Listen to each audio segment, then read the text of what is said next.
Unfortunately, accidents do happen. If you do get into one, you can take a few important steps to ensure your vehicle is restored to its original condition. It's your right. You have rights when it comes to collision repair. What your insurance policy approves, the right to request new Ford collision replacement parts, and to use whoever you want for your repairs. Our advice is to have your vehicle repaired at a Ford dealer or a Ford-recognized independent repair shop. Doing so helps ensure you receive the right parts designed for your vehicle.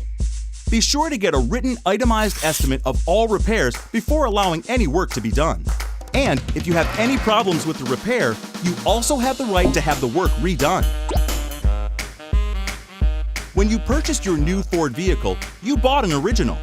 You can keep it original by ensuring that your insurance company covers using original Ford replacement parts. It's important to use Ford OEM parts because they're engineered to your vehicle to deliver the intended level of function, look, performance, and safety our engineers originally specified. Also, aftermarket, salvage, or reconditioned parts may not be covered by your Ford Motor Company New Vehicle Limited Warranty. Plus, they'll fit and look as they did when they left the factory, and is backed by a Ford warranty. Not necessarily. Some insurance companies offer riders that cover OEM replacement parts. Don't assume your car will automatically be repaired using new OEM parts. Contact your insurer to be sure. Go to collision.ford.com to learn more.